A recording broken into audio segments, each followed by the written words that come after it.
Friends, ఈ వీడియోలో విద్యా దృక్పథాలు పర్స్పెక్టివ్ ఇన్ ఎడ్యుకేషన్కి సంబంధించి ఉపాధ్యాయుని సాధికారత ఈ చాప్టర్లో ఉపాధ్యాయుని సాధికారత, నియమావళి, ప్రేరణ, ఉపాధ్యాయ సంఘాలు దీనికి సంబంధించి ఇంపార్టెంట్ బిట్స్ చూస్తున్నాం. ఫ్రెండ్స్, ఇప్పటి వరకు నా ఛానల్ని మీరు సబ్స్క్రైబ్ చేసుకున్నట్లయితే లైక్ చేసి, షేర్ చేసి సబ్స్క్రైబ్ చేసుకోండి. ఇంతకుముందు చాప్టర్ వైజ్ నేను బిట్స్ చేయడం జరిగింది, కానీ ఇప్పుడు రివిజన్ టెస్ట్ లాగా మీకు ఇంపార్టెంట్ బిట్స్ చేస్తున్నాను. ఫ్రెండ్స్, దానితో పాటు మీకు ప్రతి బిట్ని ప్రతి బిట్కి ఎక్స్ప్లెనేషన్ కూడా ఇస్తూ ఉన్నాను. నా వీడియోస్ మీకు తప్పనిసరిగా నచ్చినట్లయితే లైక్ చేయండి, షేర్ చేయండి, సబ్స్క్రైబ్ చేయండి. 1. సాధికారత అను పదాన్ని ఇంగ్లీష్లో ఏమని పిలుస్తారు? సాధికారత అనే పదాన్ని ఇంగ్లీష్లో ఎంపవర్మెంట్ అని పిలుస్తారు. ఎంపవర్మెంట్.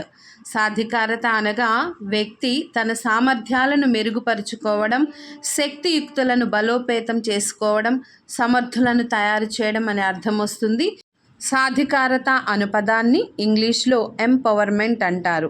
2. సాధికారత అనగా అర్థం సామర్థ్యాలు పెంచుకోవడం. సాధికారత అనగా అర్థం సామర్థ్యాలు పెంచుకోవడం. 3. ఉపాధ్యాయులకు సంబంధించి సాధికారతను నిర్వచించినది ఎవరు? గుడ్మెన్. ఉపాధ్యాయులకు సంబంధించి సాధికారతను నిర్వచించినది గుడ్మెన్. సాధికారత గల ఉపాధ్యాయులు విషయ విశ్లేషణతో పాటు సృజనాత్మకత పద్ధతులను, వనరులను ఉపయోగించి విద్యార్థులలో ఆలోచనలను రేకెత్తించి పలు అనుభవాలను కలిగించి వారి సమర్థతను ఇనుమడింపచేస్తారు అని గుడ్మెన్ పేర్కొన్నారు. 4. ఉపాధ్యాయుని సాధికారతను ప్రభావితం చేసే కారకం కానిది. విద్యార్థుల రూపచిత్రం. ఉపాధ్యాయుని సాధికారతను ప్రభావితం చేసే కారకం కానిది విద్యార్థుల రూపచిత్రం. ఉపాధ్యాయుడి సాధికారతను ప్రభావితం చేసే అంశాలు 4. ఉపాధ్యాయుడి రూపచిత్రం అంటే ప్రొఫైల్, తర్వాత వృత్తిపూర్వక శిక్షణ, విద్యా ప్రణాళికల మౌలిక లక్ష్యాలు, విద్యార్థుల ఉపలబ్ధి లేదా మూల్యాంకనం. ఇవన్నీ కూడా ఉపాధ్యాయుని సాధికారతను ప్రభావితం చేస్తాయి. లేనిది విద్యార్థుల రూపచిత్రం. ఉపాధ్యాయుల సాధికారతను ప్రభావితం చేసే కారకం కానిది విద్యార్థుల రూపచిత్రం. 5. ఉపాధ్యాయుని సాధికారతను ప్రభావితం చేసే అంశం. ఉపాధ్యాయుని సాధికారతను ప్రభావితం చేసే అంశం ఉపాధ్యాయుల రూపచిత్రం. ఉపాధ్యాయుడి వ్యక్తిగత అభిరుచులు, ఆసక్తులు, అలవాట్లు, ఆలోచనలు, ఆశయాలు మొదలైన అంశాలే అతడి రూపచిత్రం అంటే ప్రొఫైల్. పై అంశాలలో అత్యంత స్పష్టత ఉండి ధనాత్మక దృక్పథం ఉన్న వ్యక్తులే ఉపాధ్యాయులుగా చక్కగా రాణిస్తారు. దానినే ఉపాధ్యాయుడి రూపచిత్రం లేదా లక్షణాంశాలు అంటారు. ఇవి ఉపాధ్యాయుడి సాధికారతను ప్రభావితం చేసే అంశాల్లో మొదటిది. 6. ప్రపంచంలో ఉపాధ్యాయుని ప్రవర్తన నియమావళిని మొదటిగా తయారు చేసిన సంస్థ యునెస్కో. ప్రపంచంలో ఉపాధ్యాయుని ప్రవర్తన నియమావళిని మొదటిగా తయారు చేసిన సంస్థ యునెస్కో. ప్రపంచంలో ఉపాధ్యాయ ప్రవర్తన నియమావళి మొదటిగా 1984 సంవత్సరంలో యునెస్కో వారు తయారు చేశారు. దీని ఆధారంగా భారతదేశంలో 1986 నాటి జాతీయ విద్యా విధానం సూచనల ప్రకారం 1997లో మొదటిగా NCERT వారు ఒక ప్రవర్తన నియమావళి డ్రాఫ్ట్ కోడ్ ఆఫ్ ఎథిక్స్ను రూపొందించారు. దీనిలో 30 అంశాలను 6 కోణాలలో వివరించారు. తర్వాత అదే సంవత్సరంలో NCERT వారు ఉపాధ్యాయ సంఘాలైన AIPTF, AISTF, AIFEAలతో చర్చించి code of professional ethics for school టీచర్స్ను తయారు చేసింది 1997 సంవత్సరంలో. ప్రపంచంలో ఉపాధ్యాయుని ప్రవర్తన నియమావళిని మొదటిగా తయారు చేసిన సంస్థ యునెస్కో. 7. భారతదేశంలో మొదటిగా ఉపాధ్యాయుని ప్రవర్తన నియమావళిని తయారు చేసిన సంస్థ NCERT. భారతదేశంలో మొదటగా ఉపాధ్యాయుని ప్రవర్తన నియమావళిని తయారు చేసిన సంస్థ NCERT. భారతదేశంలో 1997 సంవత్సరంలో మొదటిగా NCERT వారు ఒక ప్రవర్తన నియమావళి డ్రాఫ్ట్ కోడ్ ఆఫ్ ఎథిక్స్ను రూపొందించారు. దానిలో 30 అంశాలను 6 కోణాలలో వివరించారు. 8. ఆర్టీఈ 9కి తగ్గట్లుగా ఉపాధ్యాయ ప్రవర్తనా నియమావళిని మార్చుటకు ఎన్సిటిఈ వారు వేసిన కమిటీ అధ్యక్షుడు మహమ్మద్ అఖ్తర్ సిద్దికీ. ఆర్టీఈ 09కి తగ్గట్లుగా ఉపాధ్యాయ ప్రవర్తనా నియమావళిని మార్చుటకు ఎన్సిటిఈ వారు వేసిన కమిటీ అధ్యక్షుడు మహమ్మద్ అఖ్తర్ సిద్దికీ. ఆర్టీఈ 09 అమల్లోకి వచ్చిన తర్వాత దీనికి అనుబంధంగా ఎన్సిటిఈ వారు ఉపాధ్యాయ ప్రవర్తనా నియమావళిని మార్చుటకు ఒక కమిటీని 2010 సంవత్సరంలో నియమించింది.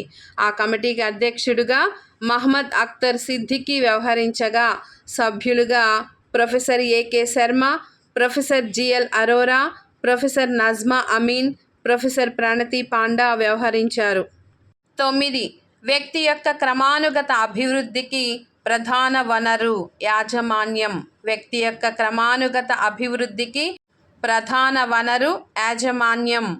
వ్యక్తి తన యొక్క క్రమానుగత అభివృద్ధికి యాజమాన్యమే అతిపెద్ద వనరు అని గుర్తించాలి. అనధికారుల వద్ద అధికార సమాచారాన్ని ఎట్టి పరిస్థితులలో చర్చించరాదు. పాఠశాల అభివృద్ధిని ఆటంకపరిచే ప్రతి విషయాన్ని అధికారులకు తెలియచేయాలి. కానీ సంస్థ లోపాలను ఇతరులతో మాత్రం చర్చించకూడదు.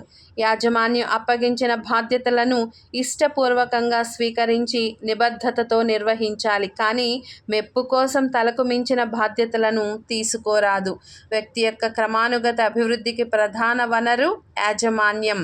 10. ఉపాధ్యాయుడు యాజమాన్యంతో ఇలా ఉండకూడదు. అనధికార సమాచారాన్ని అధికారుల వద్ద చర్చించాలి. ఉపాధ్యాయుడు యాజమాన్యంతో ఇలా ఉండకూడదు. అనధికార సమాచారాన్ని అధికారుల వద్ద చర్చించాలి. 11. ఉపాధ్యాయ సంఘాలలో ఉపాధ్యాయుడు చేరడం అది ఒక బాధ్యత మరియు విధి. ఉపాధ్యాయ సంఘాలలో ఉపాధ్యాయుడు చేరడం అది ఒక బాధ్యత మరియు విధి. 12. ఉపాధ్యాయుడు ప్రవర్తనా నియమావళిని అతిక్రమించినట్లయితే ఏ కమిటీలో మనం రిపోర్టు చేయవచ్చు? Ethics committee. ఉపాధ్యాయుడు ప్రవర్తనా నియమావళిని అతిక్రమించినట్లయితే ఏ కమిటీలో మనం రిపోర్టు చేయవచ్చు? Ethics committee. ఒకవేళ ఉపాధ్యాయులు కనుక నియమావళిని అతిక్రమించినట్లయితే వారిపై ఫిర్యాదు చేయుటకు 4 అంచెల వ్యవస్థను కమిటీ సిఫార్సు చేసింది. స్కూలు బ్లాక్ ఎథిక్స్ కమిటీ, 2వది డిస్ట్రిక్ట్ ఎథిక్స్ కమిటీ, 3వది రాష్ట్ర ఎథిక్స్ కమిటీ, 4వది నేషనల్ ఎథిక్స్ కమిటీ. కాబట్టి ఉపాధ్యాయుడు ప్రవర్తనా నియమావళిని కానీ అతిక్రమించినట్లయితే మనము ఎథిక్స్ కమిటీలో రిపోర్టు చేయవచ్చు. 13. ఉపాధ్యాయ సంఘాల బాధ్యతను మొదటిగా తెలియచెప్పినది కొఠారి కమిషన్. ఉపాధ్యాయ సంఘాల బాధ్యతను మొదటిగా తెలియచెప్పినది కొఠారి కమిషన్. ఉపాధ్యాయ సంఘాలు ఉపాధ్యాయుల యొక్క వృత్తి సామర్థ్యాలను పెంచే చర్యలు చేపట్టాలి. సంఘంలోని సభ్యుల సాంఘిక, ఆర్థిక, వృత్తిపరమైన స్థాయిలను కాపాడాలి. విద్యార్థులకు ఉపాధ్యాయులు ఆధునిక సవాళ్లను ఎదుర్కొనగల విద్యను అందించాలి. ఉపాధ్యాయ వృత్తి ధర్మాలను, ప్రవర్తనా నియమావళిని రూపొందించాలి అని కొఠారి కమిషన్ ఉపాధ్యాయ సంఘాల బాధ్యతను మొదటగా తెలియజేసినది. 14. ఉపాధ్యాయుల సమస్యలను పరిష్కరించుటకు వేయబడిన మొట్టమొదటి కమిటీ చటోపాధ్యాయ కమిటీ.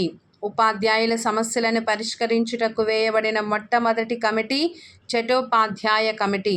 దేశ అభివృద్ధిలో ఉపాధ్యాయుల పాత్రత గుర్తించిన ప్రభుత్వం 1983వ సంవత్సరంలో ఉపాధ్యాయ సమస్యలను, అంశాలను అధ్యయనం చేయడానికి డి.పి. చటోపాధ్యాయ కమిషన్ను నియమించింది. ఈ కమిషన్ 1885లో పలు సిఫార్సులను చేసింది. ఈ కమిషన్ని ఉపాధ్యాయులపై జాతీయ సంఘంగా కూడా పిలుస్తారు. 15. ఆదర్శప్రాయమైన ఉపాధ్యాయుడి లక్షణాలను 10 రకాలుగా తెలిపిన వ్యక్తి విట్టి. ఆదర్శప్రాయమైన ఉపాధ్యాయుడి లక్షణాలను 10 రకాలుగా తెలిపిన వ్యక్తి విట్టి. 1947వ సంవత్సరంలో విట్టి అనే విద్యావేత్త ఆదర్శప్రాయుడైన ఉపాధ్యాయుడి లక్షణాలను 10 రకాలుగా తెలిపాడు. 16. ఉపాధ్యాయుడు ఏ ఏ సామర్థ్యాలను కలిగి ఉండాలని చెప్పిన వ్యక్తి దవే. ఉపాధ్యాయుడు ఏ ఏ సామర్థ్యాలను కలిగి ఉండాలి అని తెలియచేసిన వ్యక్తి దవే. ఉపాధ్యాయుడు ఏ ఏ సామర్థ్యాలను కలిగి ఉండాలి అని తెలియచేసిన వారిలో ప్రముఖ వ్యక్తి ఆర్హెచ్ దవే. ఇతని సూచనల ఆధారంగానే ఎన్సిటిఈ వారు ఉపాధ్యాయ విద్యలో అనేక మార్పులు చేశారు. 17. ఉపాధ్యాయుడికి ప్రవర్తనా నియమావళి ఎలా ఉపయోగపడుతుంది? సరిహద్దులు దాటకుండా ఉండుటకు. ఉపాధ్యాయుడికి ప్రవర్తనా నియమావళి ఎలా ఉపయోగపడుతుంది? సరిహద్దులు దాటకుండా ఉండుటకు. 18.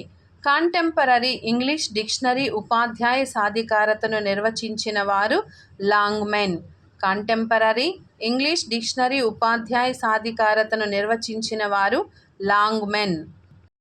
లాంగ్మెన్ కాంటెంపరరీ ఇంగ్లీష్ డిక్షనరీని 1998వ సంవత్సరంలో నిర్వచించారు. ఇతను ఎంపవర్మెంట్ అను పదానికి అర్థంగా to give someone more control over their own life or situation అనగా తమ స్వంత జీవితం, స్వీయ పరిస్థితులపై పూర్తి అధికారాన్ని, నియంత్రణను వ్యక్తికి కల్పించడం అని తెలిపాడు. 19. వృత్తి లక్షణం కానిది. వృత్తి లక్షణం కానిది లాభాపేక్షతో చేసేదే వృత్తి. లాభాపేక్షతో చేసేదే వృత్తి. 20. ఉపాధ్యాయులకు అన్ని ఉద్యోగాల జీతాల కంటే ఎక్కువగా ఇవ్వాలని చెప్పిన కమిటీ చటోపాధ్యాయ కమిటీ. ఉపాధ్యాయులకు అన్ని ఉద్యోగాల జీతాల కంటే ఎక్కువగా ఇవ్వాలని చెప్పిన కమిటీ చటోపాధ్యాయ కమిటీ. ఉపాధ్యాయుల జీతభత్యాలు అందరికంటే ఎక్కువగా ఉండాలని, వారికి తగిన ఉద్యోగ భద్రత కల్పించాలని సిఫార్సు చేసింది చటోపాధ్యాయ కమిటీ. ఉపాధ్యాయులు వారి వృత్తి అర్హతలు పెంపొందించుకోవడానికి వేసవి శిబిరాలు, సెమినార్లు, రీఫ్రెషర్ కోర్సులు మరియు సెలవు సౌకర్యాలు కల్పించాలని చటోపాధ్యాయ కమిటీ తీర్మానించింది. ఉపాధ్యాయులకు ఎల్టీసీ సౌకర్యం కల్పించాలని కూడా సూచించింది, అనగా లోయర్ ట్రావెల్ కన్సెషన్. దీని ద్వారా ఉపాధ్యాయులు ఉచితంగా కొన్ని రోజులు విహారయాత్రలు చేయవచ్చని తెలిపింది. ఉపాధ్యాయులలో పరిశోధన కాంక్షను పెంపొందించుటకు వారు రాసిన రచనలను వార్తాపత్రికల్లో, కరదీపికల్లో, కరపత్రాలలో ప్రచురించాలని సూచించింది చటోపాధ్యాయ కమిటీ.